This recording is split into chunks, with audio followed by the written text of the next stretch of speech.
para iniciar puntuales. Vamos a empezar a grabar la sesión para que ya quede todo. Y listo. Tenemos ahorita, vamos a ver, 26 personas conectadas. Seguramente ahorita se van a ir inscribiendo o se van a ir conectando más personas. Saludos ahí que nos están mandando ya saludos de Colombia, de México y de muchos países. Y bueno, pues vamos a iniciar. Soy Bueno, Claudia Peralta, soy la presidente del Observatorio Iberoamericano de Turismo Inclusivo y quiero agradecerle muchísimo al arquitecto Josefina que el día de hoy y durante varios días nos va a estar apoyando con capacitación. Estamos súper contentos. A nombre del observatorio te doy la bienvenida, te doy las gracias y pues súper contenta con toda la gente que se interesó en el tema. Tuvimos que cerrar ya la convocatoria porque eran demasiadas personas, pero eso es un gusto el que haya mucho interés sobre todos estos temas y seguramente más adelante tendremos oportunidad de seguir compartiendo más información. Les comento súper rápido en el tema del observatorio. Ya presentamos el primer boletín oficial, estamos en esta semana presentando el segundo y ya iremos presentando más datos y estadística que hemos estado desarrollando. Actualmente únicamente por llamadas telefónicas, ya que por tema de contingencia no queremos exponer a nadie para decirle que vaya a hacer revisión de manera física, pero lo que sí podemos hacer es empezar a capacitarnos para que cuando nos toque hacer la revisión de manera presencial, tener los conocimientos y poder hacer la revisión todos de la misma manera. Así es de que nos va a servir muchísimo los temas que vamos a ver con Josefina. Muchas gracias, los dejo en tus manos, pero sí me gustaría nada más comentarles por parte del observatorio que para poderles dar su constancia de participación, tienen que elaborar lo que ya nos van a comentar. Vamos a tener que trabajar en casa para realmente saber que estamos aprendiendo y podemos desarrollar después, llevar a cabo los instrumentos del observatorio. Así es de que atentos con lo que tengamos que trabajar. Muchísimas gracias, bienvenidos a todos y adelante, José. bueno, hola, buenas tardes. En Argentina a las 18 horas. Hoy comienza el invierno, así que estamos en un día bastante fresco. En primer lugar, agradecer al observatorio, a OITI, por la posibilidad que me da para poder transmitirles estos conocimientos. Y en segundo lugar, a todos los que se han inscrito, porque esto es un equipo y el equipo va a ir sumando y se va a multiplicar. Seguramente habrá muchas personas que están en este momento conectadas, que ya saben de diseño universal, ya conocen lineamientos. La idea es fortalecer estos conocimientos. Si tienen alguna opinión o algo que quieran sumar también es válido, lo tomo. Y en segundo lugar, decirles que en Argentina nosotros conformamos una red de arquitectos que nos dedicamos a la accesibilidad y también hay diseñadores. Bueno, en segundo lugar, contarles que soy docente de la Facultad de Arquitectura de la Universidad Nacional y de una universidad privada, y también asesoro y capacito en diferentes fundaciones y organizaciones no gubernamentales. También formamos parte de la Red Iberoamericana de América del Sur y el Caribe sobre discapacidad y derechos humanos. Entonces, toda esta participación activa en diferentes ámbitos da muchas herramientas para poder afrontar y resolver muchos de los problemas que afrontan las personas con discapacidad. Así que bueno, comenzamos con la primera diapositiva. No sé si Claudia la puede pasar, o Diana.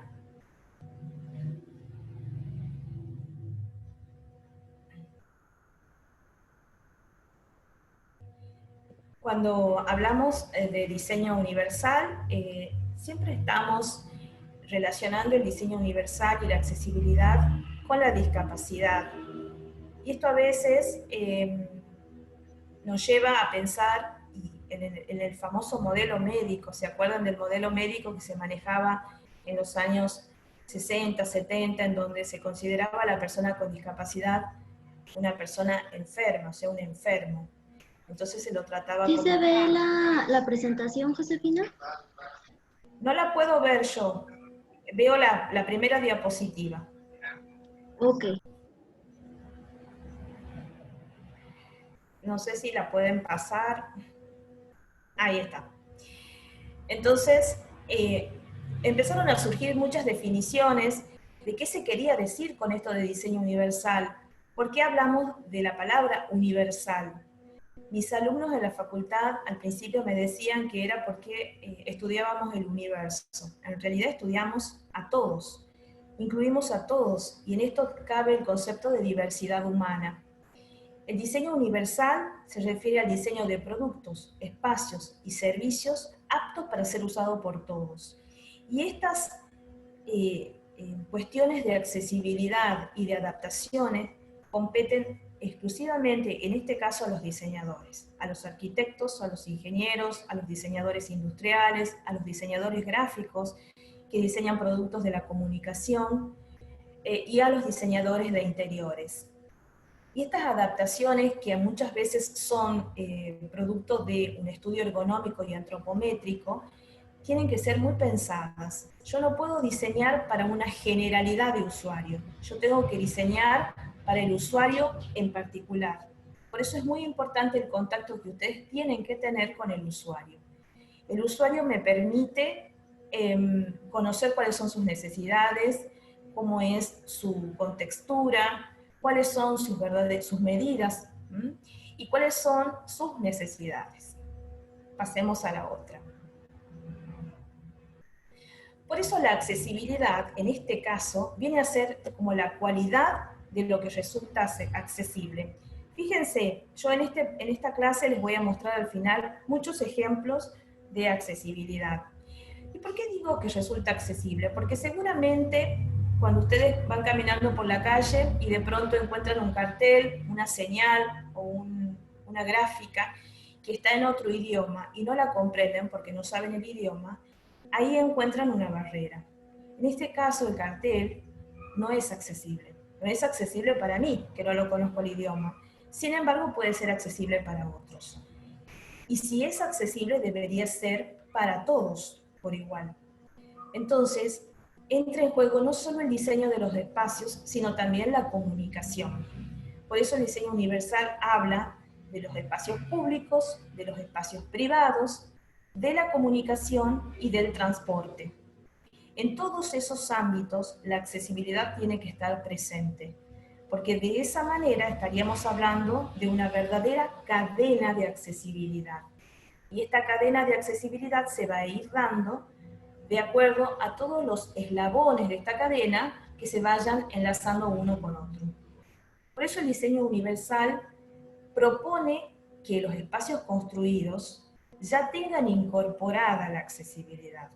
Antiguamente hablábamos de eliminación de barreras, porque veníamos de una etapa en donde se construía con muchas escalinatas, con puertas muy ostentosas, pero tal vez angostas, con pasillos tal vez angostos, tal vez muy anchos, con iluminación un poco más tenue. Entonces veníamos de una arquitectura y de un estilo arquitectónico tal vez que no acompañaba la accesibilidad. El diseño universal lo que trata es de proponer que la accesibilidad esté incluida desde la etapa de diseño del producto para acompañar todo el seguimiento y el resultado final sea un objeto, un producto, un espacio accesible. Y acá también está incluido el acceso a la información. Nosotros ahora estamos atravesando una etapa pandémica en todo el mundo. Muchas veces veo programas de televisión en donde en la transmisión de las noticias aparece una persona muy pequeñita debajo de la pantalla que va traduciendo en lengua de señas. Y muchas veces las personas hipoacúsicas también tienen visión reducida. Entonces, esa pequeña imagen que aparece con el traductor de lengua de señas tampoco le sirve a la persona hipoacústica, porque no lo puede distinguir. Todos estos detalles y elementos de la comunicación tienen que estar construidos, armados y formados con los conceptos de la accesibilidad. Sigamos.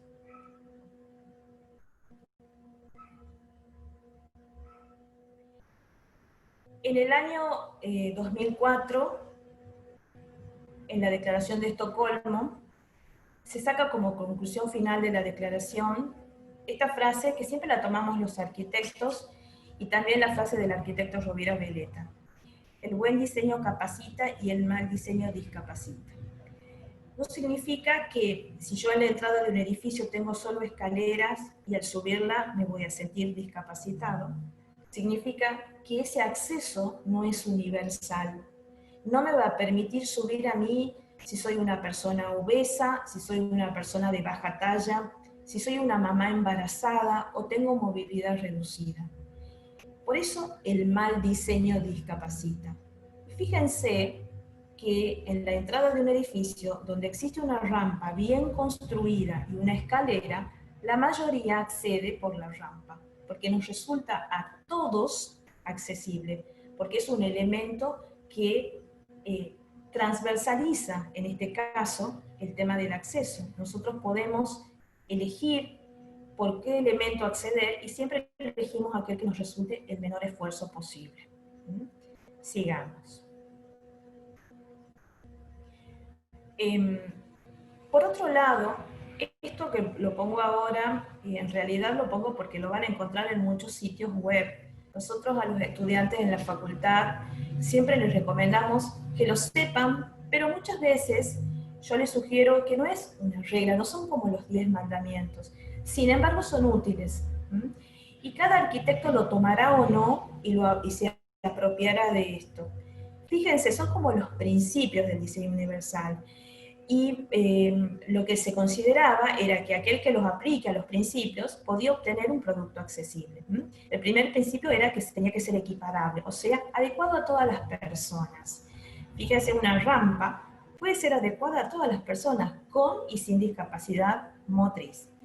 Flexible, enfocado a una amplia gama de preferencias.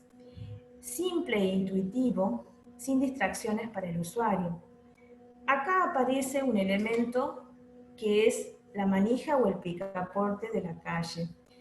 He visto muchos picaportes o manijas muy llamativos, muy empoderantes del edificio.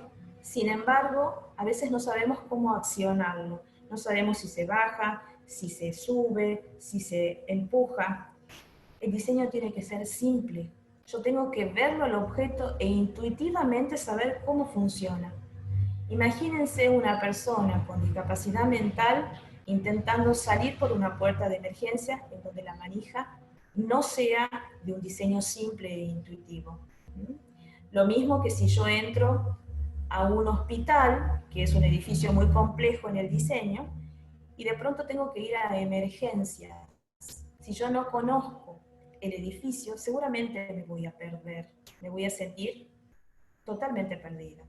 Entonces el diseño también tiene que acompañar esta simpleza, evitar situaciones laberínticas.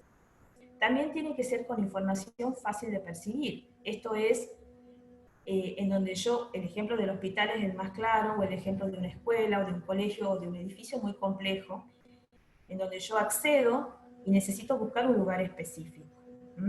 Entonces, tal vez un cartel indicador, una señalética, o en el piso marcada la información. También tiene que ser tolerante a errores, o sea, dentro del diseño que ya ha sido construido y yo tengo que hacer una intervención, tratar de incluir todas las posibilidades para hacerlo accesible. Por ejemplo, los edificios de patrimonio histórico, que son edificios en donde en muchos países las leyes los protegen y no permiten adecuaciones de accesibilidad. Los edificios de patrimonio tienen que ser tolerantes a estos cambios, porque son edificios en donde los turistas y la gente acceden, o sea, son edificios de vida activa. Por lo tanto, necesito que estos edificios cumplan con todos los lineamientos técnicos de accesibilidad. Tiene que producir un escaso esfuerzo físico. Se refiere principalmente al uso. Si yo en en una casa o en una vivienda unifamiliar, tengo 3 escalones en la entrada, un desnivel interior, otro desnivel para acceder al fondo, tengo que eliminar esos escalones. Tengo que tratar de hacer planos inclinados, rampas, soluciones que le permitan al usuario que a medida que envejece pueda sentirse dueño de su casa y no requerir de una ayuda técnica para poder circular. Y tiene que tener dimensiones apropiadas. Las dimensiones apropiadas dependen exclusivamente del usuario. Yo puedo darles una idea de qué altura tiene que tener una mesada, qué altura tiene que tener un lavabo o una pileta de baño, a qué altura coloco el timbre de una casa, pero el usuario es el que define qué necesita. Yo sí o sí tengo que hacer y consensuar con el usuario. Sigamos. Por otro lado, fíjense esta imagen en donde aparecen muchas personas que yo voy nombrando a lo largo de esta introducción, personas obesas, niños, personas con discapacidad motriz, una mamá embarazada. Entonces me doy cuenta de que cuando hablo de diseño universal y cuando hablo de accesibilidad, tengo que tener en cuenta todo este abanico de personas, toda esta diversidad. Y pasa algo muy común.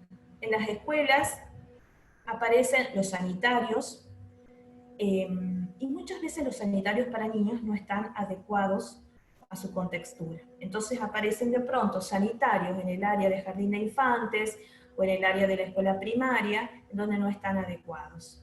Lo mismo en los centros comerciales, muchos no tienen adecuaciones para niños, o en lugares públicos exclusivamente.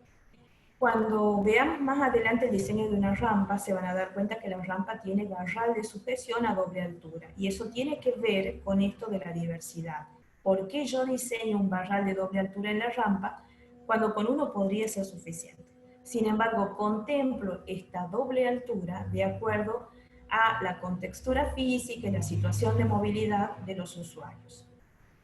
Y dentro del diseño universal aparecen muchas disciplinas que intervienen y se van conjugando. Y una con la que primero nos hermanamos son con los diseñadores industriales y con los ingenieros.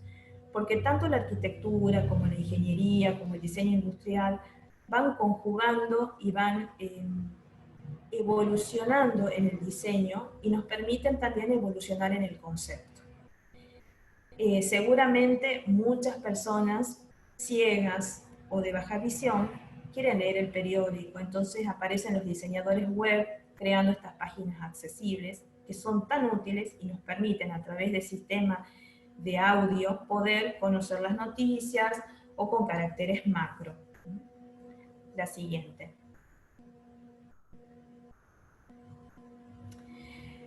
Y todo ha ido evolucionando. Cuando yo empecé, les cuento, yo tengo 53 años, yo me recibí en los años 90.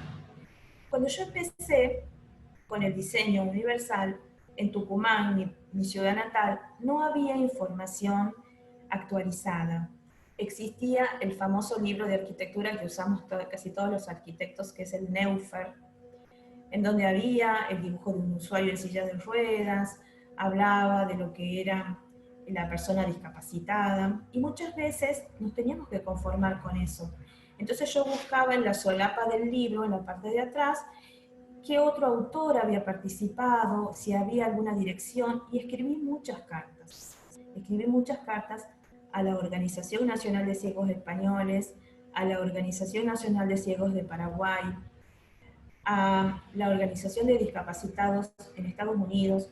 Yo sé inglés, entonces pude escribir cartas a estas asociaciones para que me den información, cuán avanzados estaban ellos con respecto a lo que nosotros teníamos en ese momento. Entonces recibí, después de muchos meses, porque la comunicación demoraba meses, muchas cartas en donde hablaban del concepto de integración. Y a mí me parecía que ese concepto en ese momento era muy adecuado. Sin embargo, después como ha ido evolucionando, me doy cuenta que la inclusión es el concepto que tenemos que manejar.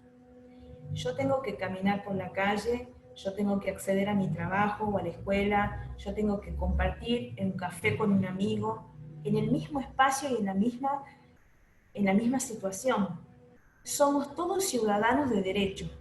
Somos todos ciudadanos con derecho a acceder, circular y usar los espacios. Si yo no puedo hacer eso, el espacio me está condicionando y me está discapacitando. Entonces, esta evolución que está en este gráfico de exclusión, en donde el último ejemplo es el de la inclusión, en donde conjuga a todas las personas en un mismo grupo. Ese grupo o ese espacio que es el círculo, es el espacio en que vivimos. Qué bueno sería que yo salga a la calle y pueda compartir con un amigo que está en silla de ruedas, con mi vecino, que tal vez es una persona mayor, con mi mamá, que es una anciana, poder llevarla y caminar tranquilamente por la vereda. Sin embargo, eso no sucede. Y no sucede porque la ciudad a mí no me ofrece un espacio adecuado, no me ofrece un espacio accesible. Entonces, las personas con discapacidad se han convertido en presos domiciliarios. Sigamos. Nosotros en la República Argentina tenemos una ley nacional que data del año 94. La ley es muy sintética, es muy larga, pero yo la sinteticé, tiene 3 artículos, 20, 21 y 22, que habla de la supresión de barreras a nivel urbano. El segundo artículo es la supresión de barreras a nivel de los edificios, y el tercer artículo, la supresión de barreras a nivel del transporte y la comunicación. Y se acuerdan que yo al principio les había nombrado que yo accedo al espacio exterior, circulo los edificios, subo al transporte público o privado y además me comunico. Esta es la verdadera cadena de accesibilidad. Y esta ley nacional nuestra, que es muy bonita, muy completa, pero que no se cumple o no se respeta, existe hace más de 30 años, de 20 años, perdón. Y no la cumplimos. Y ustedes saben que toda ley, por lo menos en mi país, después que se aprueba y se promulga, tiene un decreto reglamentario, que es la imagen siguiente. Sí, bueno, exacto. El decreto lo que hace es explicar en forma técnica todo lo que la ley ha enunciado. Cómo tienen que ser los espacios públicos, cómo tienen que ser las viviendas o los espacios de edificios, y cómo tienen que ser el transporte y la comunicación. ¿Existen muchos problemas para las personas con discapacidad de circular la ciudad? Sí, existen. Existe problema para acceder a un edificio, existe problemas para acceder a un banco, a un supermercado, a una iglesia, a una escuela. Muchos alumnos se sienten discriminados porque sus escuelas tienen unas escalinatas impresionantes y son usuarios de silla de ruedas. Pero también existe un elemento fundamental que no se cumple y es el transporte accesible. El transporte une y vincula las actividades. Una persona con discapacidad no puede acceder al transporte público porque no tiene los requerimientos necesarios para poder acceder. Uno de ellos es el piso bajo. Se ha comprobado que el transporte público de piso bajo, en donde el chasis del ómnibus es el que baja a nivel de cordón, para poder acceder al mismo nivel y no tener que desplegar una rampa. ¿Por qué no conviene desplegar una rampa? Porque la rampa esa es mecánica. Y como es un elemento mecánico, requiere mantenimiento. Y al requerir mantenimiento implica un costo. Entonces, muchos empresarios del transporte no están convencidos de poder invertir en eso. Entonces, el transporte directamente no es accesible. Nosotros tenemos este decreto desde el año 94. En el decreto decía que hasta el año 2000 todas las líneas de ómnibus tenían que tener piso bajo. Y eso no se ha cumplido. Significa que acá hay una falla del gobierno en hacer cumplir una ley que existe y una política pública que se aplique sí o sí, con mucha rigurosidad, para, en este caso, cumplir con este decreto. Nosotros tenemos miles de denuncias de usuarios de sillas de ruedas que necesitaban viajar de una ciudad a otra o poder acceder a su trabajo y tienen que recurrir al transporte privado, o sea, a un taxi. Y eso implica mayor costo y, por supuesto, pérdida de sus ingresos. Sigamos. En materia de derechos humanos, a lo largo del tiempo han aparecido muchas declaraciones. Pero esta imagen yo la compartí en mi Facebook, yo la armé, la diseñé. La primera, me voy a poner los anteojos porque la letra es más chica.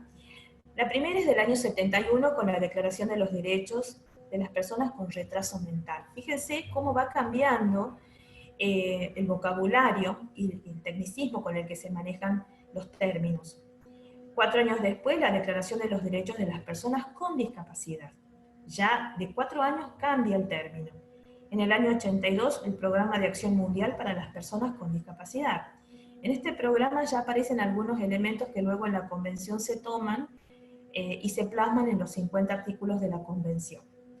Entre el año 83 y 92 se llama la Década Internacional de las Personas con Discapacidad, en donde el trabajo de Naciones Unidas, de ONU Habitat, del Banco Mundial y de muchas asociaciones a nivel mundial ha sido muy fuerte y muy intenso. Entre esos la ONCE, que ha trabajado incansablemente, y muchas organizaciones a nivel nacional de diferentes países. En el año 93, las normas estándares de las Naciones Unidas sobre la igualdad de oportunidades para las personas con discapacidad. Y acá ya hablamos de igualdad de oportunidades y ya se esboza aquel concepto que mencioné primero, que era de inclusión. Y por fin, en el año 2006, la Convención Internacional. Y la Convención viene como a poner el punto o el broche de oro de todo el trabajo que se venía haciendo de décadas atrás. Fíjense, desde el año 71 son casi 50 años a la fecha, de cómo los gobiernos y las organizaciones mundiales han venido trabajando y han venido evolucionando. Por eso yo les aconsejo que nunca deben dejar de capacitarse, nunca deben dejar de leer, de consensuar, de analizar, porque en eso evolucionamos y además de evolucionar podemos capacitarnos y ser referentes en nuestras ciudades. Ustedes tienen que ser replicadores de todo lo que van aprendiendo y poder transmitirlo a aquellos que no pueden acceder a cursos, seminarios, actualizaciones. La Convención marca el inicio de esta nueva era en donde los derechos son fundamentales. Pasemos a la siguiente. Por otro lado, una de las preguntas que me hacían mis alumnos, ¿cuáles son los derechos humanos para las personas con discapacidad? Porque nosotros sabemos los derechos humanos en general, podemos hablar, ¿no les pasa que a veces, nosotros acá en mi ciudad, a veces sucede un accidente o alguien que asalta o roba a otra persona, de pronto la víctima se toma la justicia por mano propia y saltan las organizaciones de derechos humanos defendiendo tal vez a ese ladrón o tal vez a la víctima. Entonces siempre nos preguntamos, ¿cuáles son los derechos? ¿Dónde están escritos? ¿Qué me respalda a mí como ciudadano y qué lo respalda a él como una persona que ha hecho un daño?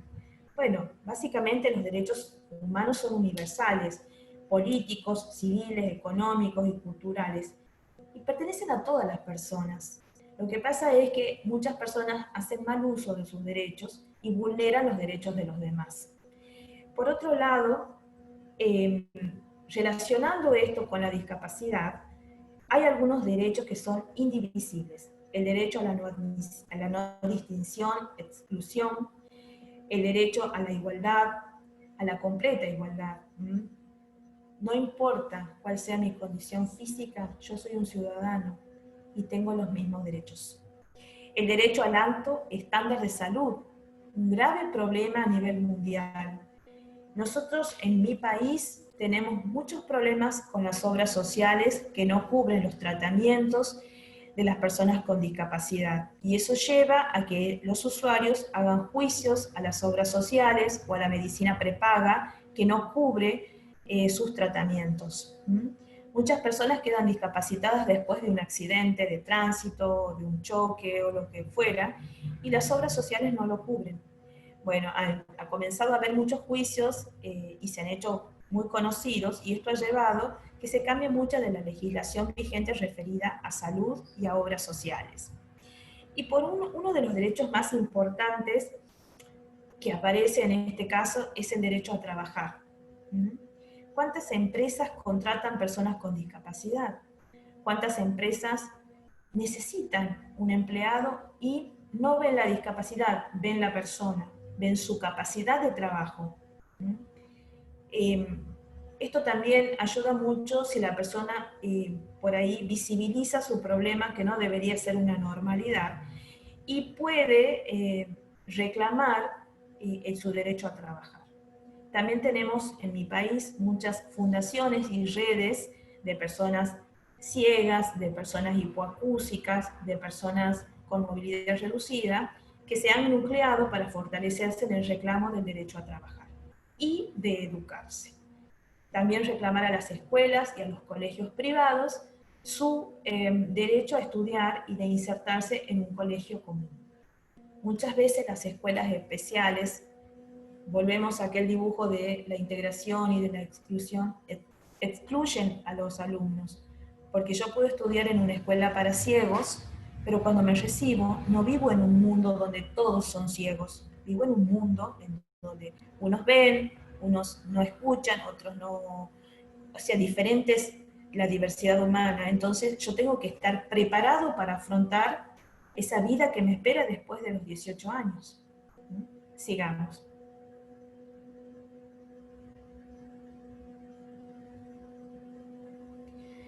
Bueno, nosotros en Argentina tenemos normas que califican calidad. Son las normas IRAM, que las redacta y las formula el Instituto de Racionalización de Materiales. También están las normas ISO, que están estipuladas por una organización internacional, en donde los estándares son internacionales. Pueden acceder a su página web. La norma ISO 76-5 habla de accesibilidad arquitectónica y habla de estos conceptos de accesibilidad, inclusión, cómo deben ser los edificios, cómo debe estar estipulada la pendiente de una rampa, cómo debe ser el acceso a la información. Pero también existen normas y pautas de accesibilidad al contenido en las páginas web. Y esto, aunque ustedes no lo consideren importante, o muchos no lo consideren importante, es de suma importancia. Porque un alumno con discapacidad visual que necesita acceder a una información, de pronto estudia ciencias políticas y necesita acceder a la información de la actualidad, necesita acceder a un diario, a un periódico online, y no puede acceder porque ese periódico no tiene accesibilidad web. Lo mismo que acceder a un libro en formato PDF o en cualquier otro formato.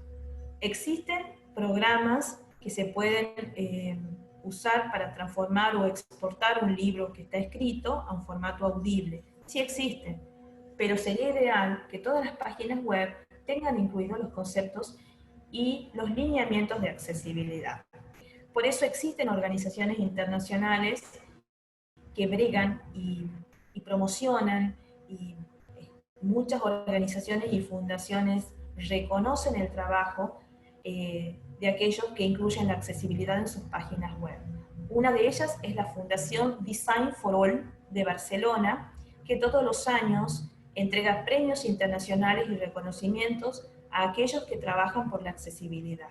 En la clase de mañana les voy a pasar los datos de la fundación.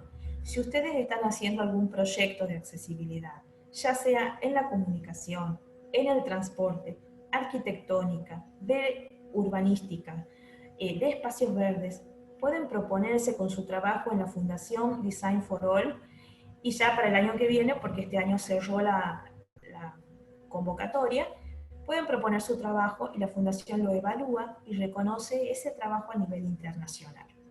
Sigamos. Bueno, yo les había hablado de la Convención. La Convención Internacional tiene 50 artículos. Recuerden que la Convención se ha reunido en el año 2006, y lo que se ha pretendido a través de esta reunión de representantes de muchos países es tratar de rever y de reivindicar los derechos de las personas con discapacidad en todos los ámbitos. La convención tiene 50 artículos y cada artículo se refiere y aborda diferentes temas, diferentes áreas en las que el ser humano interviene. Deporte, cultura, recreación, trabajo, educación, accesibilidad, comunicación. Por supuesto que en este caso yo me voy a abocar al artículo 9, que es el que habla de accesibilidad, pero ustedes la pueden consultar y la pueden usar como referencia para cualquier disertación que den. La convención es un documento internacional y tiene validez de ley en todos los países que adhirió. Por lo tanto, si en su país no existe una ley referida a accesibilidad, pero sí adhirió a la convención, ustedes pueden usarla para reclamos, para hacer un pedido, para poder dar como, en este caso, si hacen un reclamo, bueno, ponerlo a la convención como un elemento normativo de exigencia de aquello que están pidiendo. Sigamos. Bueno, la convención tiene 50 artículos. Todos los artículos hablan de derechos. Todos, todos. Y fíjense que yo di una clase sobre deporte adaptado y hablé sobre el artículo que habla de deporte. En todos está indirectamente incluida la accesibilidad. Porque yo, para tener un trabajo, una educación, un deporte, cultura, distracción o recreación, tengo que tener un espacio accesible. Si yo no tengo un espacio que acompañe aquello que estoy pidiendo, es muy poco difícil que se pueda desarrollar la actividad. Y me pasa mucho con las iglesias. Muchas iglesias de muchas ciudades son construcciones muy antiguas, son algunas patrimonio histórico y no tienen resuelta la accesibilidad. Entonces la persona de la tercera edad o los ancianos que concurren a las iglesias no pueden acceder porque tienen que subir muchas escalinatas. Entonces hicimos un pedido al arzobispado pidiendo que se intervengan y que se puedan construir rampas. Bueno, directamente fue denegado porque se aducía de que eran edificios de patrimonio y no se podían intervenir. Sí se puede intervenir, todo se puede intervenir, respetando el estilo arquitectónico, respetando los materiales, respetando la fisonomía del edificio, inculcando siempre el respeto por aquello que ya existe y que yo tengo que intervenir.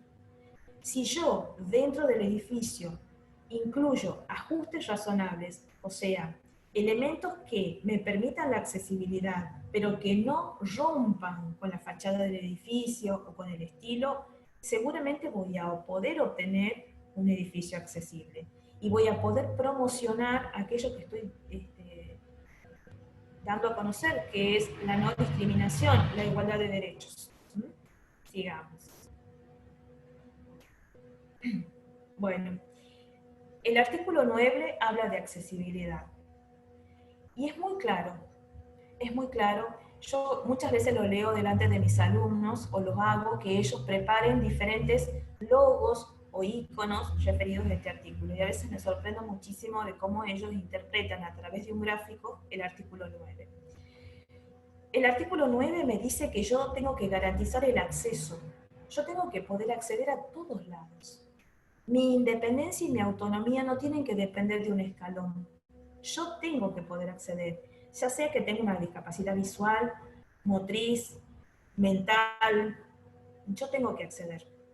Por otro lado, los países tienen que desarrollar normas que permitan que las personas con discapacidad puedan acceder y desplazarse por todos los lugares. Y acá aparece un tema fundamental que a mí me interesa mucho, que es el turismo. Si yo decido irme de vacaciones a la cordillera y soy una persona usuaria de silla de ruedas, yo tengo que encontrar transporte, hotelería, servicios que me ofrezcan accesibilidad. Si yo no encuentro, evidentemente ese lugar no ha sido pensado para la diversidad. Tal vez ha sido pensado para personas muy jóvenes, en donde su posibilidad, o sea, no han tenido una discapacidad o no conocen personas con discapacidad.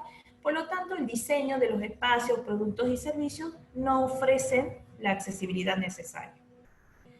Por otro lado, los estados deben vigilar que todas las personas con discapacidad puedan usar los servicios abiertos al público, los edificios públicos y privados de uso público. Por ejemplo, un supermercado es privado de uso público. Tienen que ser accesibles. No puedo no hacer accesible un edificio público ni privado de uso público. ¿Y qué pasa con los edificios privados? Por ejemplo, mi vivienda. Si yo quiero no le hago rampa. Sí, es verdad, nadie me obliga, pero yo sé fehacientemente que la voy a necesitar. Piensen en que ustedes, cronológicamente su vida va envejeciendo y que ustedes tienen movilidad reducida, por ahí tienen un problema en la vista, por ahí sufren un accidente y tienen una discapacidad motriz temporal. Es necesaria la accesibilidad. La accesibilidad incluye, me permite mi independencia. Piénsenlo. Por otro lado, el artículo 9 dice, señalizarán instalaciones públicas en todas las formas de comunicación, incluidas braille y lectura fácil. Esto pasa mucho cuando uno va de viaje a otro lugar y de pronto no lo conoce el lugar y requiere un cartel informativo. Muchas veces las personas abrevian las palabras. En vez de poner piso 1, departamento 8, ponen P1, D8. Porque suponemos que la otra persona lo entiende y lo comprende, pero no es así. No tengo que abreviar, tengo que ser lo más explícito posible. Tengo que tratar de informar con la mayor claridad posible, con letra clara, con color contrastante, con caracteres macro. Posibilitar al otro que también entienda lo mismo que yo quiero transmitir. Y en braille, yo soy una convencida de que no todas las personas ciegas saben braille, entonces también apoyo la señalética de la letra en relieve. Así que pueden hacer la doble función, braille y letra en relieve. Pasemos a la próxima.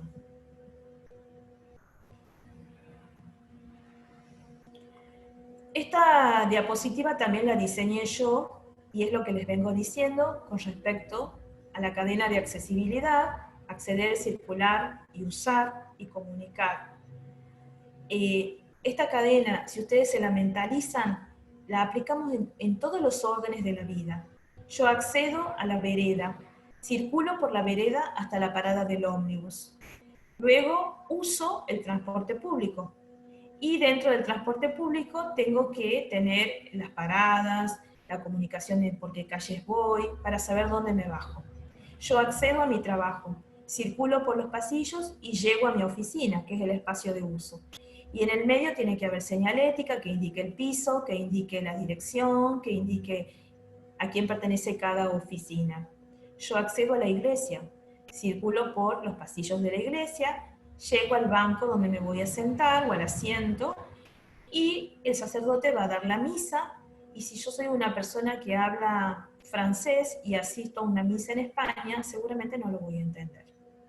Por lo tanto, debe haber en esta ruta accesible un engranaje en esta cadena que me permita que durante todo el transcurso de la cadena yo no me sienta excluido, sino me sienta incluido en esta ruta de accesibilidad.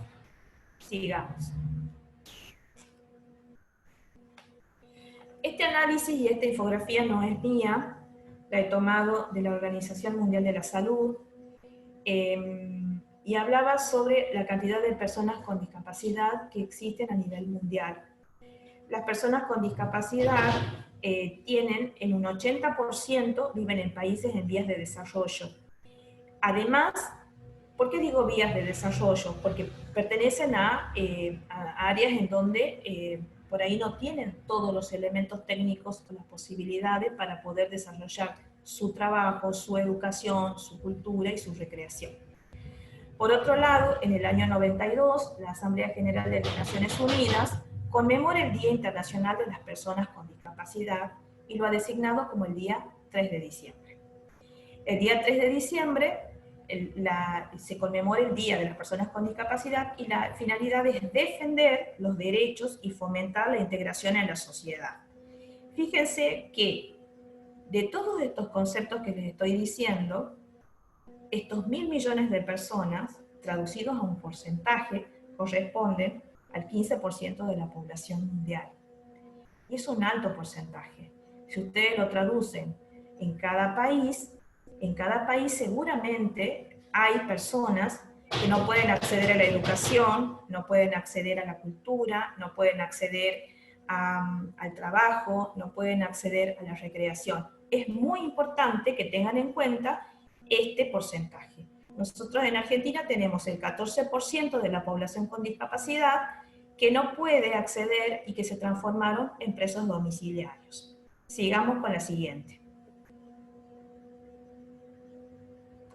Bueno, a partir de ahora les voy a mostrar algunas imágenes que son como ejemplificadoras de esto que les vengo hablando del diseño universal y de la accesibilidad. Fíjense, esta persona está disfrutando de un espacio que puede ser un espacio turístico, un espacio de patrimonio, en donde va con un elemento que es una ayuda técnica, que es una silla de rueda eléctrica, como si fuera una pequeña moto, y puede recorrer e incluir todo lo referido al circuito que está recorriendo.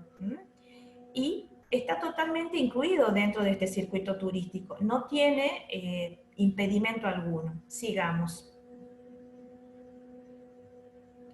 Esta persona también va en una silla de rueda común, también recorre un lugar de patrimonio, la rampa también es accesible o el espacio de circulación, puede observar, puede disfrutar, tal vez haya recibido información, tal vez no, en donde la persona puede acceder a la información del lugar sin tener que requerir de un asistente o una persona que le vaya traduciendo o informando con respecto a este lugar.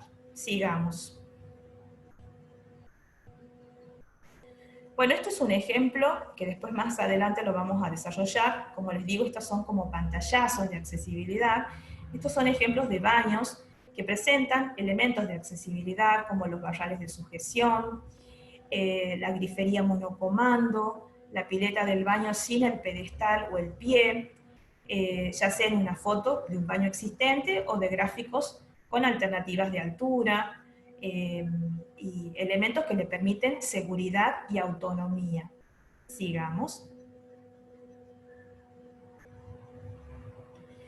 Este es un ejemplo de piso podotáctil o piso en relieve, que es un piso que se coloca tranquilamente dentro de plazas o espacios de circulación, donde las personas ciegas o de baja visión pueden sentirse digamos, con la información para poder avanzar o no de acuerdo a la textura del piso. Después cuando veamos la parte de urbanismo, vamos a ver la característica más a fondo de este piso. Sigamos.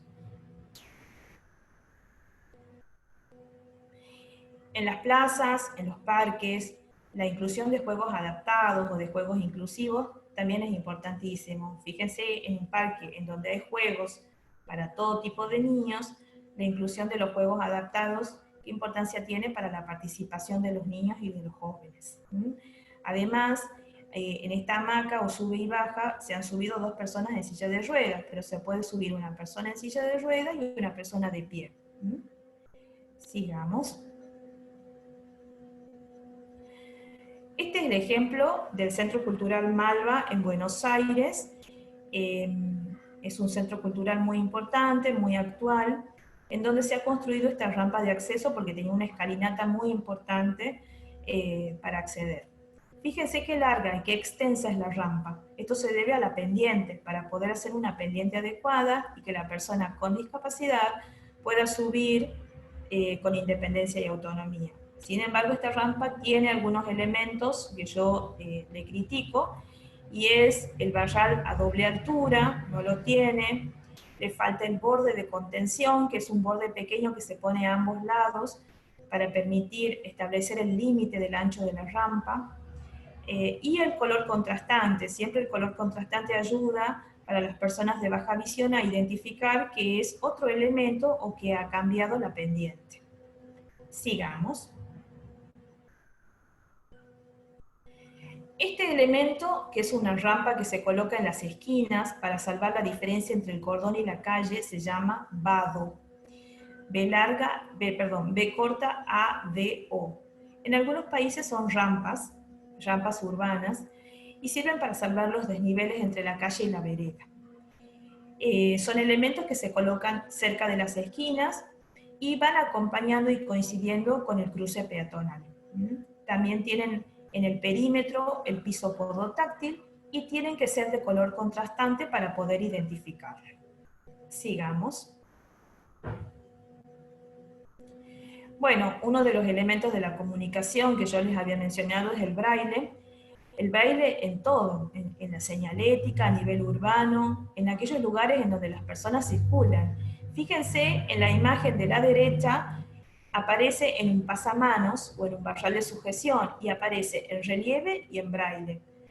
La posibilidad de la letra en relieve implica para la persona que se quedó ciega hace poco tiempo y no sabe braille, pero puede identificar las letras en relieve.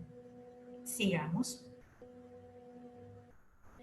Bueno, el sistema de aro magnético o bucle magnético, que es un sistema que se coloca en los espacios cerrados para crear un campo electromagnético que le permite a las personas que tienen audífono e implante coclear escuchar sin interferencias, escuchar el sonido sin ruidos externos, sin ruidos provenientes del ambiente.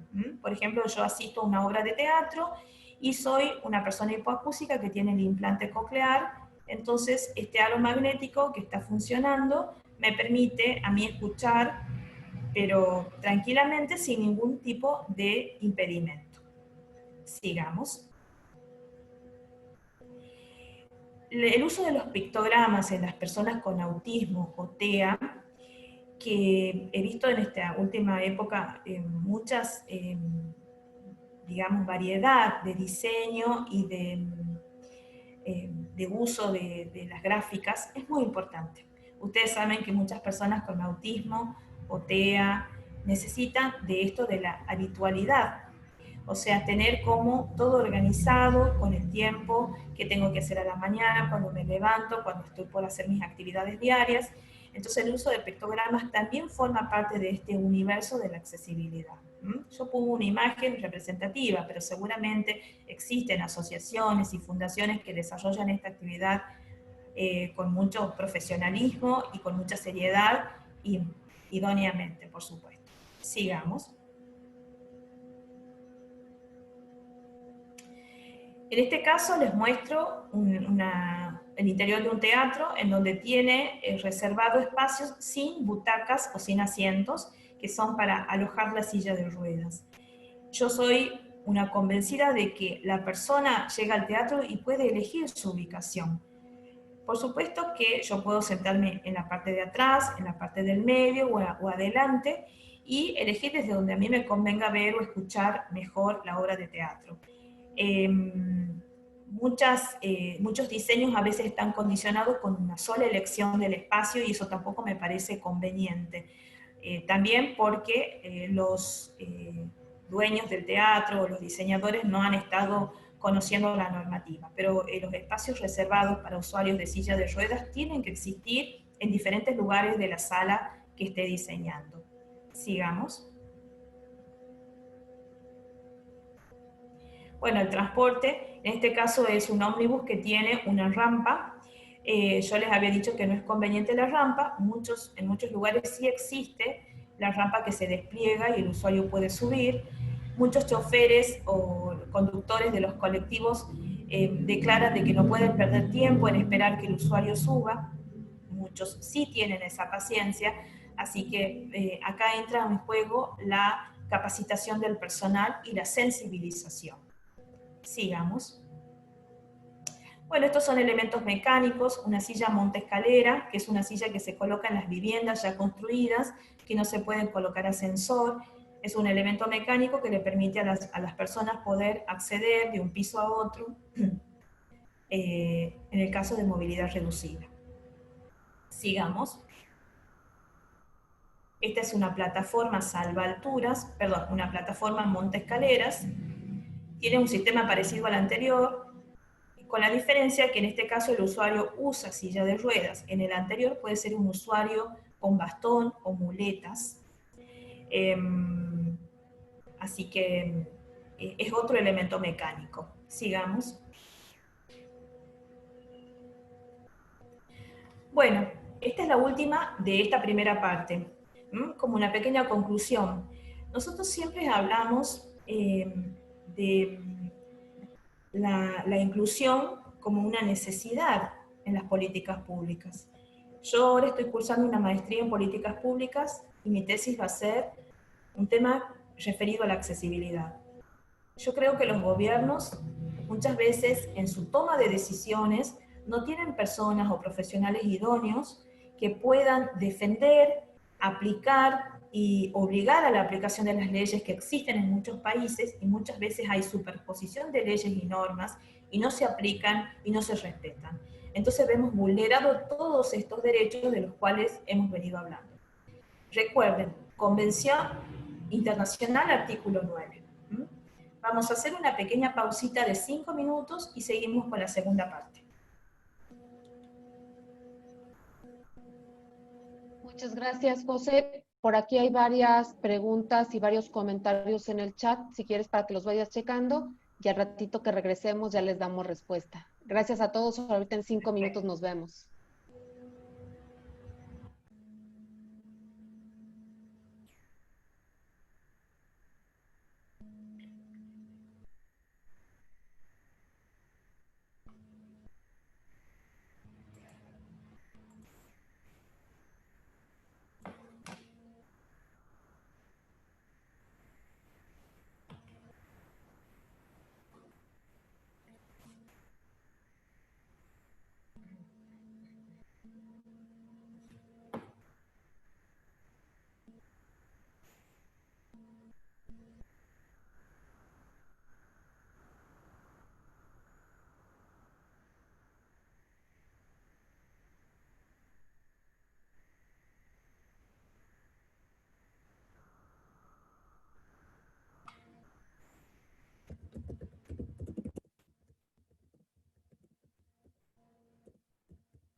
Listo, muchas gracias. Ya andamos aquí de regreso.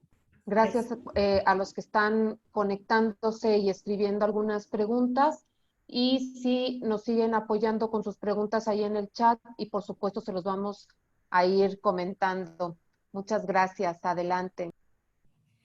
Bueno, continuamos. He leído algunas preguntas del chat, voy a hacer 2 menciones. Primero agradecerle a Tatiana, que creo que habló sobre políticas públicas y también me ofrece su profesionalismo y su ayuda o capacitación. Una persona preguntó sobre el bucle magnético.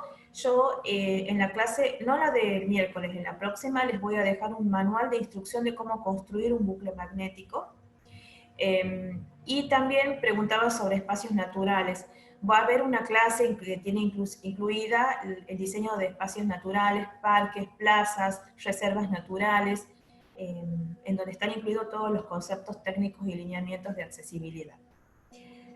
Bueno, continuando con la clase, fíjense que el diseño de ciudades y la planificación de ciudades es muy importante. Nosotros vivimos en ciudades latinoamericanas, en donde la mayoría tienen su centro colonial y han ido creciendo en forma de damero, muchas en forma más irregular, y esto ha permitido que se cree el centro de la ciudad y alrededor lo que va rodeando la periferia, con barrios y asentamientos. Nosotros acá en San Miguel de Tucumán, la ciudad donde yo vivo, tenemos por un lado el límite del río y por otro lado el límite de la montaña. Por lo tanto, nuestro crecimiento es muy limitado. Entonces, el crecimiento ha comenzado a ser en paralelo al río. Y esto digamos, ha incurrido en algunas fallas porque muchas personas se han asentado en terrenos que no eran apropiados. Así que bueno, un poco hablando sobre la accesibilidad en el ámbito urbano y de cómo afrontar los problemas de accesibilidad en las ciudades, va a versar esta segunda parte. Así que arranquemos con la siguiente diapositiva. En esta imagen que vemos una pirámide invertida en donde el peatón es la prioridad, aparece por debajo de él el ciclista, el transporte público, el transporte de carga, que es el que nos distribuye las mercaderías, los servicios, y el automóvil. Fíjense, el automóvil aparece en el último estrato de esta pirámide. Esto significa que tenemos que hacer una revisión. No es enemigo el automóvil, para nada, sino cuando hablamos de peatonalización de ciudades, estamos dándole el empoderamiento al peatón. Las ciudades en donde el peatón tiene la prioridad son ciudades más cuidadas, más organizadas, en donde el espacio verde también es cuidado, donde muchas veces los espacios de circulación son más generosos, donde los cruces son seguros, donde la señalética y todo lo que apoya la señalética, semáforos, iluminación, arbolado, equipamiento urbano, acompañan al diseño y al crecimiento de estos espacios. Cuando hablamos de la peatonalización de ciudades, también nos referimos expresamente a que el peatón se apodere del espacio público y no lo considere como algo peligroso. Nosotros tenemos en nuestro país situaciones de mucha inseguridad y violencia, y esto sucede en el espacio público. Si el espacio público estuviera bien iluminado, limpio, sin basura, sin lugares en donde, digamos, se alimente la delincuencia, creo que disminuiría mucho el índice de inseguridad y de delincuencia. Por lo tanto, una de las pautas fundamentales en el diseño de ciudades tiene que ser el empoderamiento del peatón. Sigamos. Por otro lado, cuando se analiza la accesibilidad a nivel urbano, tenemos que abordarla desde tres pilares fundamentales. Por un lado, el aspecto físico. Digamos que el aspecto físico de las ciudades es fundamental, es el que me va a dar los lineamientos del diseño. Yo tengo que conocerla la ciudad, si es una ciudad en el llano, en la montaña, en una meseta, cuáles son sus límites físicos, cuáles son sus servicios, cuáles son sus particularidades. Por otro lado, también tengo que analizar el aspecto económico, porque una de las pautas fundamentales en la vida de las personas y de las personas con discapacidad es poder acceder a un trabajo, a la educación, a la recreación, a todos los servicios que acceden los ciudadanos.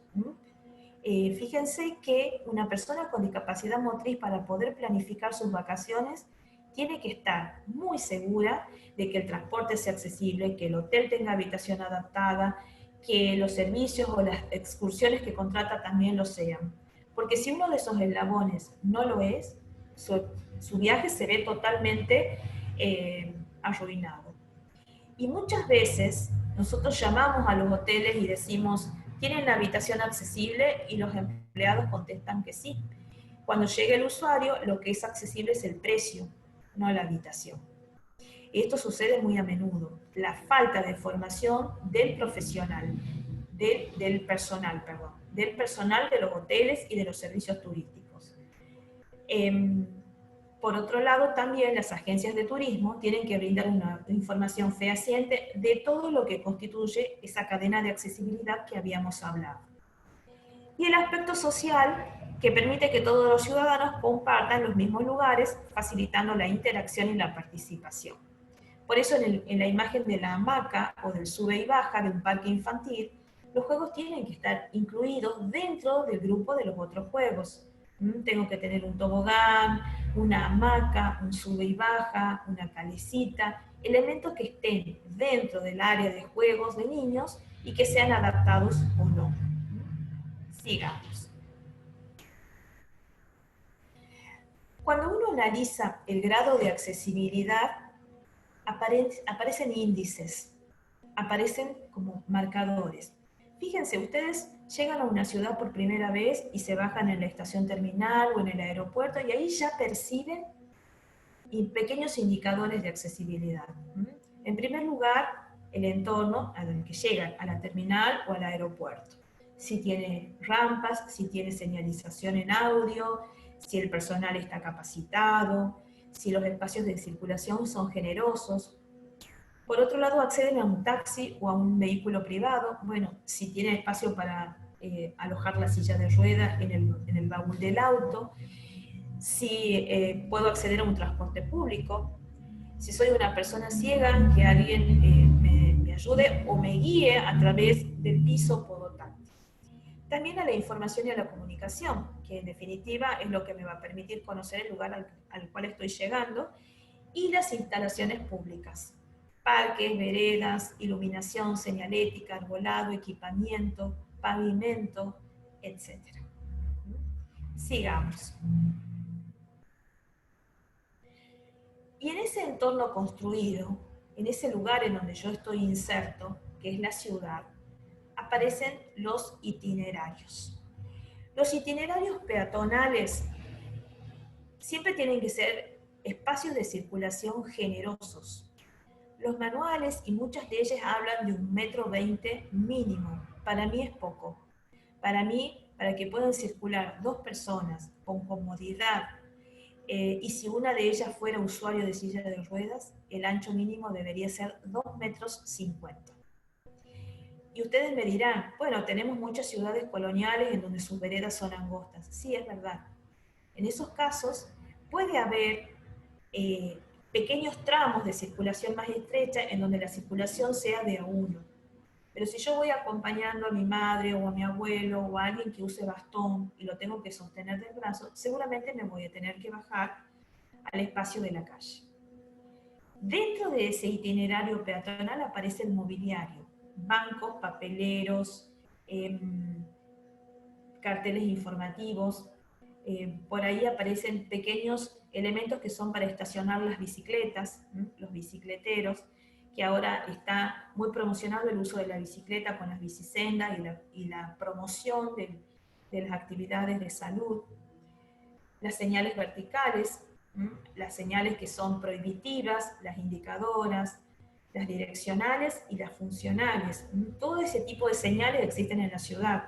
Prohibido estacionar, una direccional que indique la dirección de la calle o el sentido, el nombre de la calle. La parada de ómnibus, la parada de ómnibus, que es un elemento que aparece dentro del itinerario peatonal y que en muchos países tienen diseños muy lindos y muy modernos, en otros tal vez sean más austeros. Y los espacios de estacionamiento, que no obstruyan la circulación y el cruce peatonal. Sigamos. Es muy importante también considerar la altura de los árboles. Si yo soy una persona ciego de baja visión y voy caminando y la rama de los árboles está muy baja, seguramente me va a pegar o me va a golpear en la cara. Entonces esto tengo que reverlo y fijarme de cómo puedo mantener la poda de los árboles. También muchos árboles y especies arbóreas levantan la vereda, rompen la vereda. Por eso es muy importante asesorarse cuál es la especie arbórea apta para cada ciudad y de acuerdo al hábitat que estén en las que se los pueda plantar. Nosotros acá en Argentina uno de los árboles más usados es el lapacho, que es un árbol de gran porte, que enraiza mucho y levanta la vereda. Entonces ahora se están cambiando por árboles de menor porte, que tengan también hoja perenne, o sea que tengan hojas todo el año y que puedan ofrecernos sombra porque tenemos un verano muy, muy cálido. Entonces también el árbol es un protector y un regulador del clima.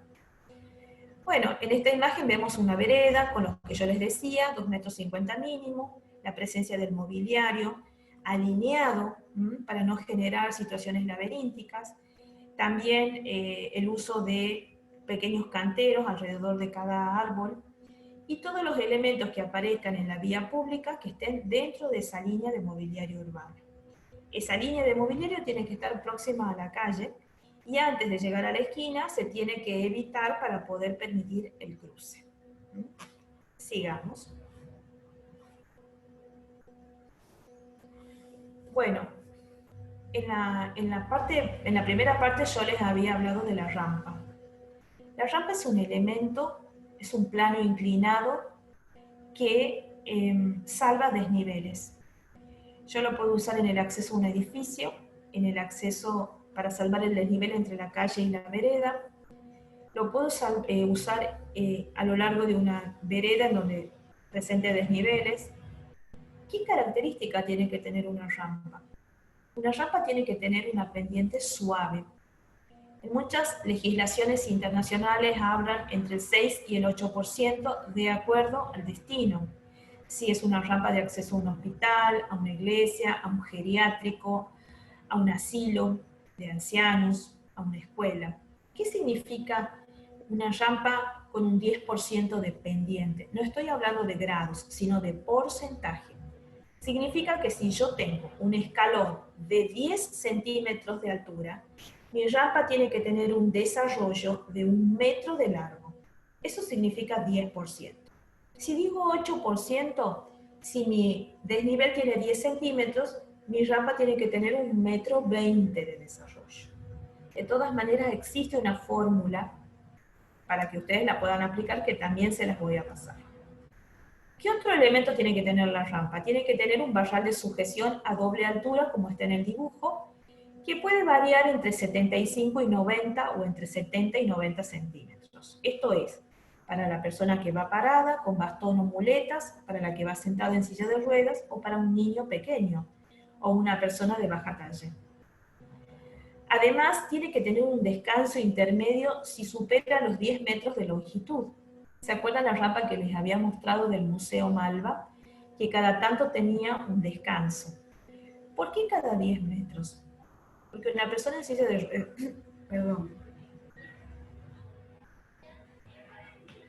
una persona en silla de ruedas que accede por una rampa puede haberse olvidado algo o decidir no continuar y volver, girar y volver, regresar.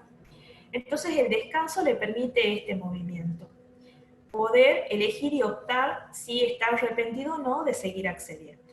El descanso es fundamental y es muy necesario. Muchos diseñadores se olvidan y diseñan rampas muy extensas, y el que va en silla de ruedas y accede solo requiere un esfuerzo físico muy importante. Tiene que tener el piso antideslizante.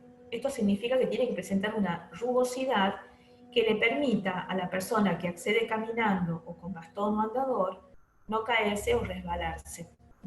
Antideslizante puede ser una textura rugosa, en seco y en húmedo. Nosotros acá las rampas en la vía pública las construimos con una técnica que se llama cemento escobillado. Se hace el hormigón y antes de que frague o endurezca, se pasa un escobillón de acero y se marcan unas líneas transversales. Cuando seca, queda la rugosidad y le permite a la persona acceder y no resbalarse. También se pueden usar otros pavimentos o pisos que no tengan resaltos, o sea que la unión sea perfecta y no le permita ningún desnivel.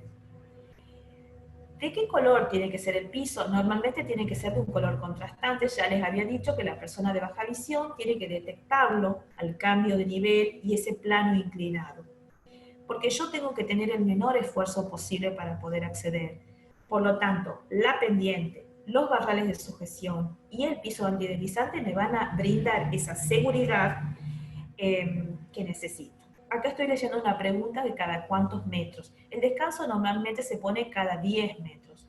Pero si yo tengo una rampa de 12 metros, en la mitad, a los 6 metros, le hago el descanso. Si tengo una rampa de 8 metros, me dirán, bueno, no le hago descanso. Yo le haría uno a los 4 metros. Depende del destino del edificio.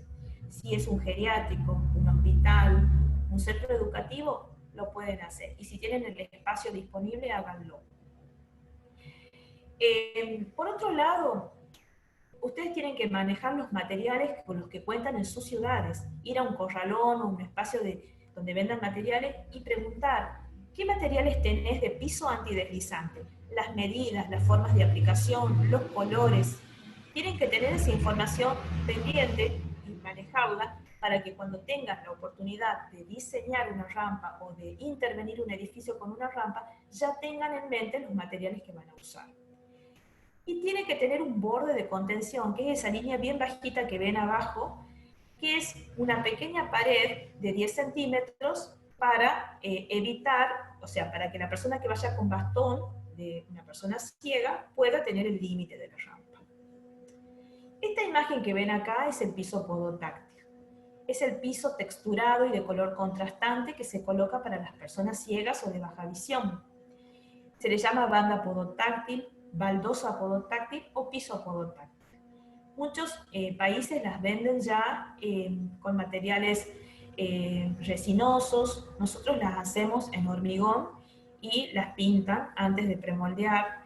En otros países hacen como tipo alfombras. Yo sé que en Chile venden un producto que las colocan sobre el piso construido. Depende, por eso averigüen en su país cómo se ofrece el piso podotáctil. La baldosa puede tener 40 por 40, 40 centímetros por 40, 60 por 60 o 30 por 30. Y eso les va a permitir diseñar con el piso existente que tengan y modular correctamente. Si dentro de este pasillo o del piso que ustedes estén diseñando tenga que tener un desagüe, ese desagüe lo tengo que tapar con una rejilla o tiene que haber una rejilla. Esa rejilla también tiene que tener la separación entre los hierros que no me permita que entre el bastón o el taco de una persona, de una mujer, y quede enganchado. Tengo que taparla la rejilla o usar elementos muy pequeñitos para que no se produzcan estos accidentes. Eso también cuando les mande la bibliografía lo van a poder ver.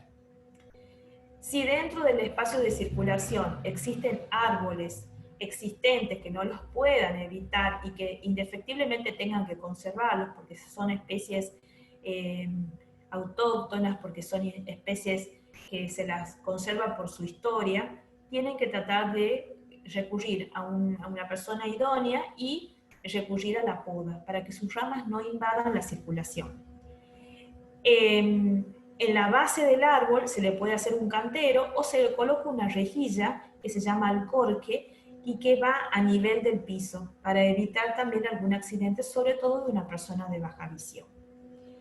También en los cruces peatonales y todo lugar de cruce vehicular para los peatones tienen que estar perfectamente identificados con un color contrastante que puede ser blanco o amarillo y perfectamente identificado.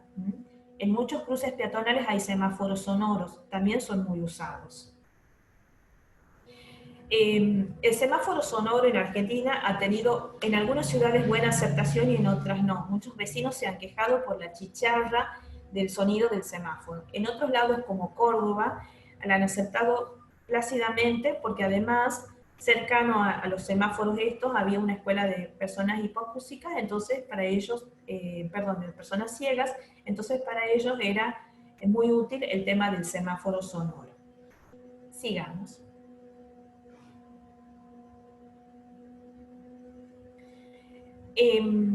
Si analizamos zonas de descanso, ya sea en un parque, en un bulevar, en una plazoleta o en una caminería, muchas ciudades latinoamericanas tienen en algunos tramos de su urbanización parquizados, porque son terrenos abandonados, que los gobiernos por ahí los intervienen y los parquizan.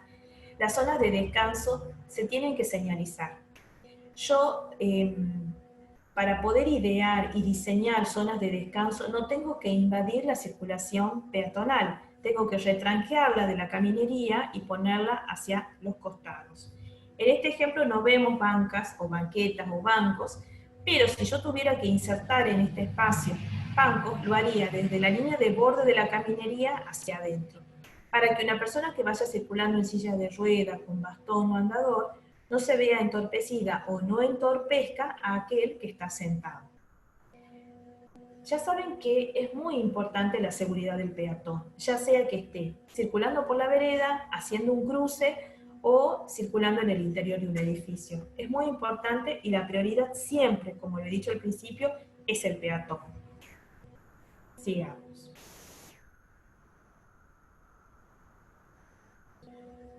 Bueno, ahí estaba leyendo un mensaje de los semáforos sonoros, sí, son bastante costosos.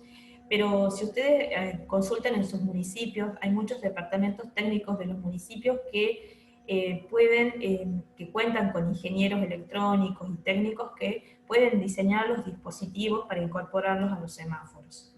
Necesitan sensores y, bueno, elementos de electrónica, por supuesto. Fíjense, esta imagen es un cruce peatonal. Es una avenida, tiene un cruce peatonal, y en vez de hacer un cruce pequeño, se ha hecho un cruce generoso. Esto se llama un vado porque se deprime la altura de la vereda a la altura de calle. Entonces la persona puede hacer el cruce tranquilamente. yo puedo bajar el nivel de este espacio y nivelarlo con la calle. La pendiente siempre tiene que ser muy suave para permitir que una persona en silla de rueda o una persona anciana pueda hacerlo con independencia y autonomía. Muchas veces la presencia de canteros o de elementos de seguridad en las esquinas también impiden choques o que los autos suban a las veredas y evitan accidentes. Así que creo que hay unas imágenes en donde hay elementos de seguridad. Bueno, nosotros acá en Argentina tenemos mucha delincuencia y de gente que asalta en motos. Entonces, por ahí estas rampas en las esquinas les facilitan el trabajo a estos asaltantes porque suben tranquilamente por ahí. Sin embargo, para el peatón es muy útil y muy necesario. Y la senda peatonal debe estar totalmente marcada con color contrastante al pavimento y indicar, obviamente, el ancho de cruce y la vinculación entre las dos veredas. Sigamos.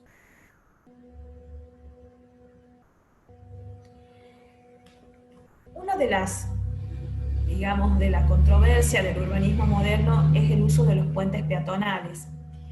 Yo soy totalmente enemiga de los puentes peatonales porque los puentes peatonales no los usa nadie.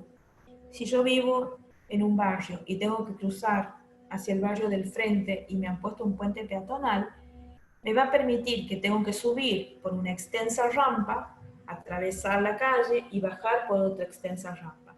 Mucha gente no opta por ese puente y hace el cruce directo por esa gran avenida o ese espacio de circulación vehicular. Para mí lo más eficiente, lo más seguro y lo más acertado es el cruce peatonal, con todos los elementos de seguridad que tiene que tener un cruce: semáforo, banda peatonal, el uso de los protectores para el peatón, los elementos que se ponen en el pavimento para que el vehículo disminuya la velocidad, que son los reductores de velocidad, que son como pequeños bordes que se van colocando varios metros antes de llegar al cruce. Mucha información, mucha iluminación y señalética y advertencia. Un cruce peatonal seguro es un cruce en donde el peatón puede atravesar la línea peatonal, la calle, la avenida o la ruta con todos estos elementos de seguridad. Si yo voy por la ruta y de pronto tengo la entrada o el acceso a un pueblo o una ciudad, debo tener un cruce bien marcado, señalizado, que el vehículo lo pueda visibilizar con mucha anterioridad y tenga información previa que a los cuantos metros o kilómetros existe el acceso a tal ciudad. Para mí los puentes peatonales muchas veces llegan a ser elementos hasta de inseguridad, porque también acá, en muchos países latinoamericanos, suben delincuentes al puente y desde ahí arrojan elementos contundentes hacia los autos. Entonces también hay que tener y analizar cuál es la situación real de cada ciudad y verificar si realmente es idóneo colocar un puente peatonal.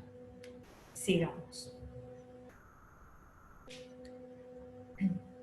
Bueno, las rampas que estaban en las esquinas que yo les hablaba se llaman vados.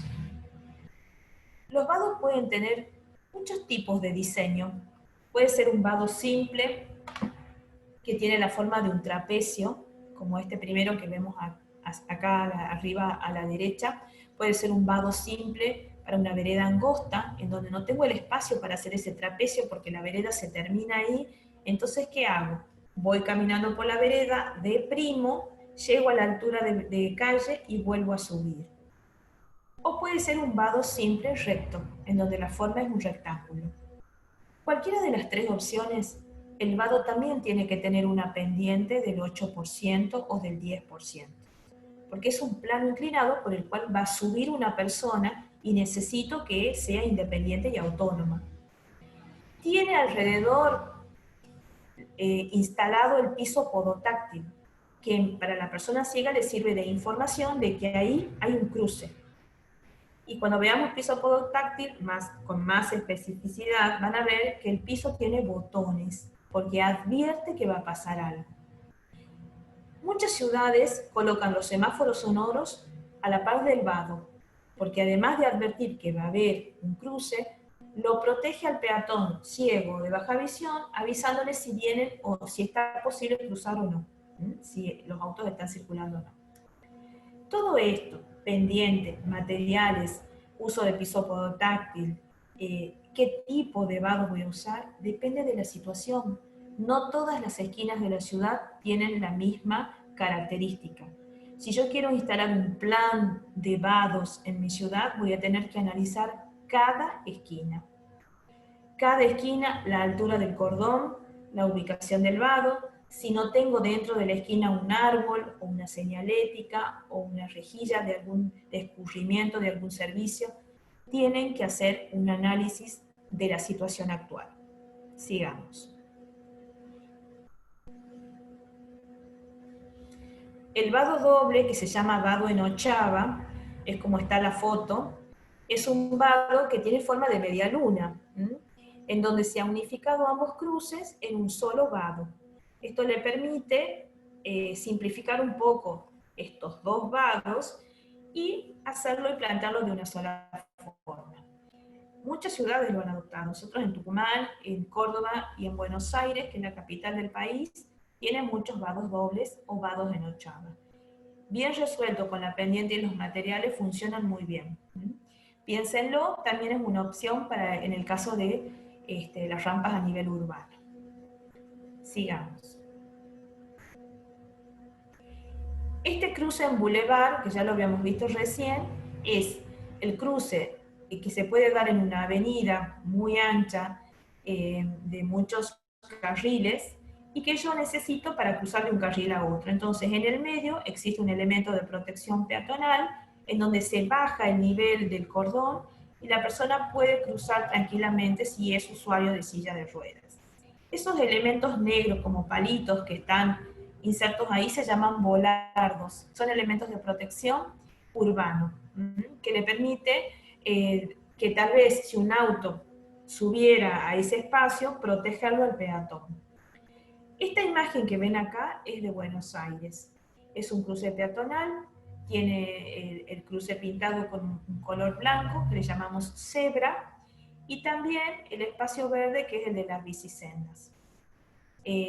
Muchos elementos del diseño urbano tienen que tener todas estas características. Por eso cuando uno hace una planificación urbana o un plan urbano, tienen que haber muchos actores en la mesa de diálogo y de diseño.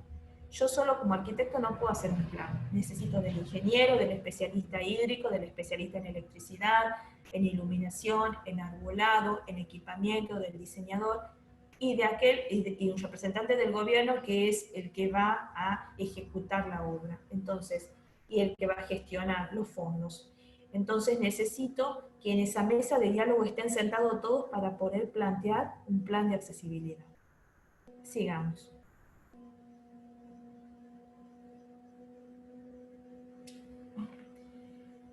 Muchas veces, veo una pregunta, después la contesto. Muchas veces, en algunas ciudades, se prefiere, en vez de bajar la altura de la vereda, subir la altura de la calle. Esa lomada que se hace para subir la altura de la calle, le llamamos elevación de la senda peatonal. Y eso le permite a una persona que tenga una discapacidad o no, poder cruzar en forma segura y facilitar aquellos principios que habíamos visto en la primera parte de los 7 principios del diseño universal, la igualdad de uso, la facilidad, etc. Lo vemos en esta imagen. Es una señora que lleva un carrito con unos termos, seguramente vende café y debe estar pesado, entonces ella cruza por esa lomada y le facilita el cruce porque no tiene que realizar mayor esfuerzo físico. Entonces, elevar la calle a la altura de la vereda, elevación de la senda peatonal o lomada. Las rampas estas que están en las esquinas, no se les coloca barrales de sujeción o barandas, porque son rampas de tramos cortos, no necesitan. Si los tuvieran, por ahí hay algunas ciudades que optan por ello, pero en general nuestra legislación no lo permite. Sigamos. En cuanto al mobiliario urbano, voy a mencionar algunos. Muchos diseñadores industriales y diseñadores diseñan mobiliario que son excelentes, que tienen un diseño de avanzada y que además usan mucho la tecnología. Un bebedero a doble altura para una persona en silla de ruedas o un niño pequeño, un papelero. Cualquiera sea el objeto que yo ponga en la vía pública, tengo que ofrecer la posibilidad de uso de todas las personas. Si no opto por una altura entre 70 y 80 centímetros o menos, tengo que poner la doble altura. Yo en Tucumán, acá en mi ciudad natal, hemos considerado en el uso del mobiliario urbano los bebederos a doble altura, en muchas plazas hay, y hay un sistema que ahora se hace una columna de hormigón con un sistema de pulsar tipo monocomando, pero oprimiendo, y que está más o menos a 70 centímetros. Acuérdense de la altura de los barrales de la rampa, 70 y 90, y esas son las alturas que vamos manejando. Sigamos. Bueno, el uso de bancos, el uso de volardos. Los volardos son estos pequeños honguitos o elementos verticales que se colocan para delimitar las áreas peatonales y vehiculares. En muchas ciudades el uso de volardos tienen diseños fantásticos. Muchos les incorporan luces, los hacen de elementos en donde por dentro existe un sistema eléctrico. Entonces de noche crean una situación y una imagen muy linda y realzan tal vez la caminería de acceso a algún espacio o a un parque, etc. Piensen que incorporando la tecnología, los elementos de mobiliario urbano, uno puede jugar no solo con el esteticismo del lugar, sino brindar una apoyatura extra, porque la iluminación de noche le ayuda al peatón de baja visión a identificar la caminería. Sigamos. Bueno, el semáforo sonoro, que ya les había explicado, las señales verticales, eso también les voy a averiguar. Cuáles son los dispositivos y los elementos que se incorporan a un semáforo común para poder transformarlo en semáforo sonoro. Nosotros acá en San Miguel de Tucumán hemos habilitado en varias esquinas semáforos sonoros y se ha comprado el dispositivo y se le agregó al semáforo que ya existía. Ahora, no sé si ese elemento era excesivamente caro, muchas personas dicen que sí, supongo que sí, porque es un elemento que reproduce el sonido de una chicharra y que se le puede regular el volumen para que no sea invasivo y que acompaña a las luces que van cambiando roja, verde y amarilla.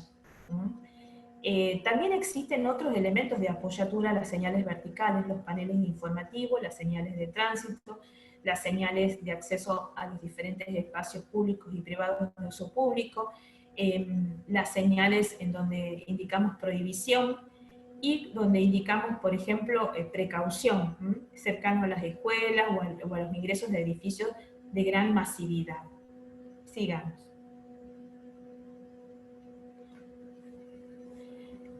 Dentro de los paneles informativos aparece el plano áptico. El plano áptico, que se escribe con H, es un plano en relieve. La persona ciega puede percibirlo a través del tacto. Es una reproducción del lugar en un plano totalmente sintetizado, sin tanta información, para no confundir, en donde se dibujan, digamos, las líneas generales del diseño de ese parque o de ese espacio abierto, y se incorpora el detalle en relieve o en braille. Se lo puede ubicar en los accesos para permitir a la persona ciega identificarlo al lugar previo a su ingreso, y también puede haber un sistema de audiodescripción.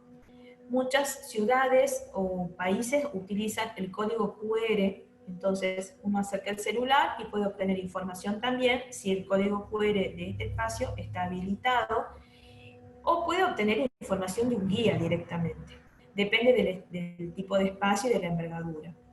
En el caso de los planos ápticos, ¿de qué se realizan? Se pueden realizar con una impresora 3D, pero si están al exterior y tienen que soportar el vandalismo y la intemperie, no es conveniente. ¿Se lo puede hacer en una resina que soporte la intemperie? Sí. Se lo puede hacer en hormigón, en una colada de hormigón. Se lo puede hacer en madera y también he visto algunos hechos en metal. En la bibliografía que les voy a mandar existen todas estas imágenes. Sigamos. Las paradas de colectivos aparecen como un elemento urbano muy importante y se tienen que disponer dentro de esa línea de equipamiento urbano que yo les había hablado al principio. Normalmente es conveniente que estén protegidas y que tengan una cubierta o techo. El ancho o la medida depende del espacio disponible que ustedes tengan en vereda. Por eso siempre hago hincapié en el análisis de cada uno de los espacios disponibles en la ciudad. Tienen que tener asiento y apoyo isquiático. ¿Qué es el apoyo isquiático? Es ese asiento que ven ahí inclinado. Es un sistema o un diseño para que la persona no se siente, sino que permanezca parada, pero apoyando su columna en ese apoyo. Por eso se llama isquiático, porque coincide con el isquio, que es un hueso que tenemos a la altura de la cadera. Por otro lado, tiene que tener un espacio sin bancos para poder alojar a un usuario en silla de ruedas. ¿Qué tiene que tener una parada? Una parada tiene que tener la información de qué ómnibus paran en esa parada, cuál es el recorrido, si tiene horarios específicos. Puede tener elementos adicionales, claro, puede tener pequeños tomas para poder enchufar el celular o cargar, puede tener iluminación para que de noche sea una parada segura y accesible, una buena señalética en relieve y con letra clara, con fondo contraste entre letra y fondo, un carácter macro. Todo esto tiene que tener una parada. Una parada es un espacio habitable por un mínimo periodo de tiempo, pero que requiere que el usuario esté seguro y protegido dentro de ella. Existen miles de diseños de paradas de ómnibus que seguramente van a encontrar en internet y consultando bibliografía, pero básicamente estas son las características. Sigamos. La parada también me tiene que permitir subir a la altura del cordón o a la altura de la parada, porque si yo soy usuario de silla de ruedas o uso andador o bastón, tengo que poder acceder en forma autónoma. Si no, pasa que el conductor del vehículo tiene que bajarse y ayudarme, y esto implica una pérdida de tiempo para el conductor. Por eso muchas veces, muchos conductores se niegan a levantar los usuarios en sillas de ruedas. Gracias por los saludos a todos, ¿no? Por ahí los leo. Muchas gracias. Sigamos. Bueno, acá también hay otras imágenes de parada, visto desde otros ángulos, las distancias al cordón, los elementos de protección, la ubicación de la información.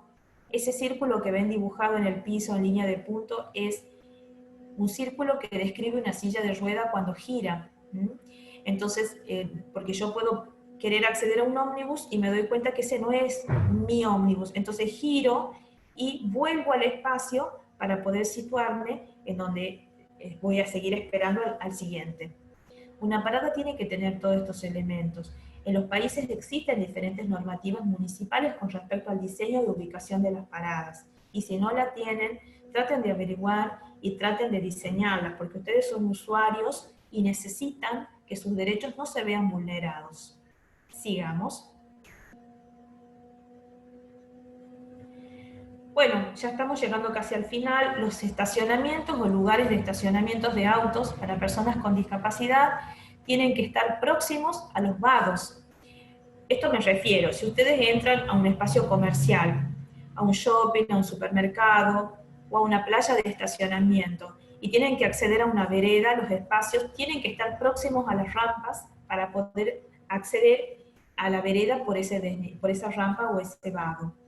Tienen que estar demarcados con un color contrastante y tienen que tener un espacio para que el usuario pueda bajarse y pueda tener el espacio suficiente para poder bajar su silla de rueda y poder acceder.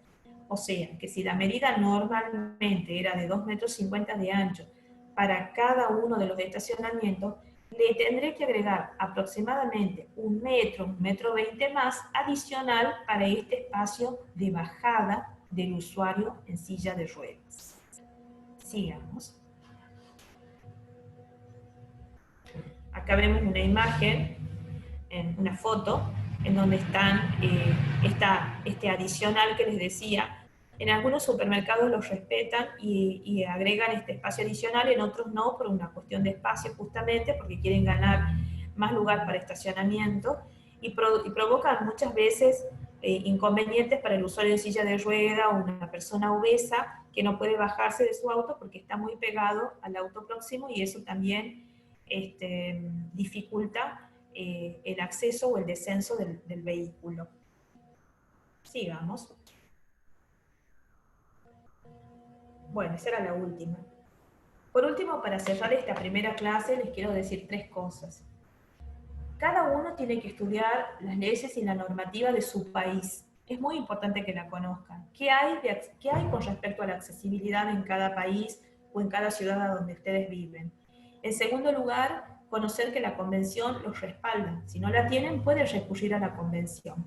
Y en tercer lugar, todos estos datos técnicos existen en muchos manuales en Internet.